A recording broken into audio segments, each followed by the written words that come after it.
South ఇండియాలోనే అతి తక్కువ ధరలకే రత్నాలందించే ఏకైక సంస్థ 6JVR.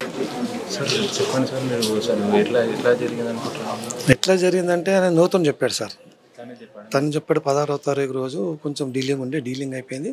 పిల్లలను చూసుకో డాడీ, నేను ఉండను, నేను పవిత్ర జరం దగ్గర వెళ్ళిపోతా, నేను బతకలేను ఇక్కడ అని ఫేస్ టు ఫేస్ సార్ పెద్దల సమక్షంలో 10 మంది కూర్చున్నాం. ఇట్లాగే ఆ రోజు 16వ తారీఖు రోజు నేను ఉండను, మీరు 16వ తారీఖు నిన్న కాకుండా మొన్న పవిత్ర లాస్ట్ అన్నీ చనిపోయింది నైట్లో. అయితే నిన్న మొన్న వచ్చాడు ఇక్కడికి, డీలింగ్ ఉన్న ఒకటి హౌస్ది చేసిండ్రు, డబ్బులు ఉండే నా దగ్గర, పిల్లల్ని చూసుకుంటాను నేను డాడీ అని, చూసుకో వాళ్ళని ఏం చేస్తామని చెప్పాడు.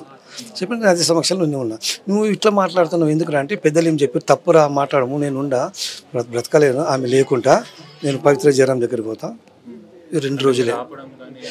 ఆపడం అంటే సార్ మెయిన్ పాయింట్ ఏంటంటే, నిన్న ఉదయం 9ంటికి 9:20కి ఇంట్లోకి వెళ్ళి బయటికి వెళ్ళాడు.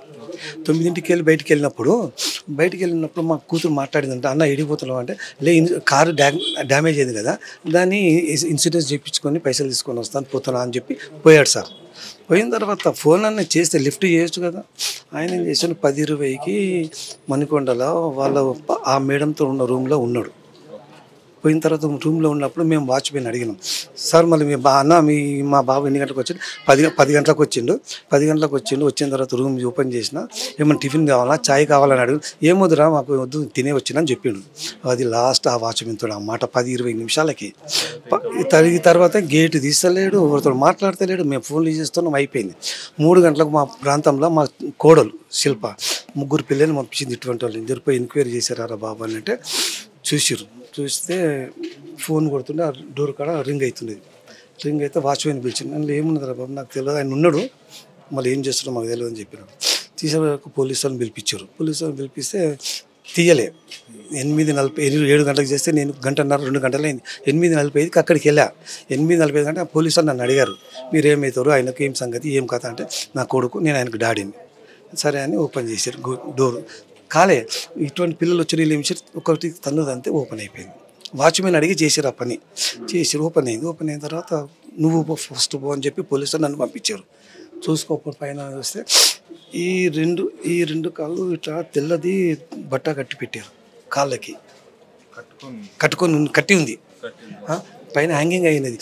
వాడు ఎట్లా కట్టుకుంటారు సార్, ఎట్లా కట్టుకుంటాడు అంటే నేను అనుకునేది ఏదంటే, హ్యాంగింగ్ అయ్యి చేతులు ఇట్లా మెడ ఇట్లా ఉంది, ఆయన చెయ్యి ఎట్లా అందుతుంది కాలు కాడ, నాకు అది కావాలి. పోలీసులను అడిగాము, చెప్తే ఇవాళ పొద్దున చెప్పిండు, ఒకరికి చెప్పాము, ఇంటర్వ్యూలు చేసేస్తున్నాం. అప్పుడు నన్ను ఏం చేసిన, పొద్దున తీసుకుపోయిండు, ఎంబడే బయటకు తీసుకొచ్చిండు, కింద వండబెట్టారు, బాడీ చూపించారు, అంతా ఏముంది ఇంకా తను చేశారు. ఒక గొలుసు ఇచ్చారు, చౌదీ వెళ్తలేదు, ఒక రింగ్ ఇచ్చారు, అంతే. మేము ఎంత పిరికోడు కాదు, చాలా ధైర్యవంతుడు, మాకు తెలుసు చేసుకోవడం అనేసి. అయితే మాకు 16వ తారీఖు చెప్పింది కదా సార్ ఇంట్లో, నేను 2 రోజులు బ్రతుకుతా, దాని తర్వాత డాడీ మా కోడలు కూడా చెప్పింది ఈ మాట, నేను ఉంటలేను, నేను పోతున్నా, 2 రోజులే ఉంటా. ఆ తర్వాత నిన్న పొద్దున పోయిండు, నిన్నటికి 2 రోజులు కరెక్ట్ చేశాడు. అంత పిరికోడైతే కాడవాడు, 10 మంది ధైర్యం చెప్పేవాడు, 10 మందితో కొట్లాడేవాడు. 5 సంవత్సరాల తర్వాత 5 నుంచి ఎవరింటికి వస్తలేడు, కట్టుకున్న పిల్లలకి ఇంటికి వస్తలేడు, కన్న తల్లి ఇంటికి వస్తలేడు. ఆ పవిత్ర మాయలో ఉన్నాడు. ఆమె కొంచెము అది మందు రావడమే లేదు సార్. ఇక్కడ ఇంటి వైపు రాలేదు, అటే ఏదున్నా అటే. మాకు ఇంటికి వస్తే కదా మీరు పిలుస్తుంటే అటే పోతాడు. మొన్న కూడా టీ పెట్టింది మా భార్య, అటుకెళ్ళి పోయాడు. ఏం చేస్తాం సార్ చెప్పండి. అక్కడ ఏదో ఉన్నా సార్, వాళ్ళ మనసులో ఏదో, వాళ్ళ కడుపులో ఏదో ఉన్నది, మనం అన్ని పట్టించుకుంటలేడు. ఏమైనా ఆమెనే పట్టించుకుంటారు. నేను ఆమె ఎంబడే పోతా అనేసి. అంటే వారి కోడలతో కానీ మీ కోడల గారితో కానీ ఎట్లా ఉంటుంది అన్నమాట? నేను చూసుకుంటాను సార్, పిల్లల్ని మా బిడ్డలాగా నేను చూసుకుంటాను. మా కోడల్ని మాకు ఇవ్వలేరు, ఆమెది మాకు దిక్కుగా. నేను ప్రాణం ఉన్నంత వరకు నాకు ఆమె పిల్లలు, నాకు నేను వాళ్ళకి, ఇది గ్యారంటీ.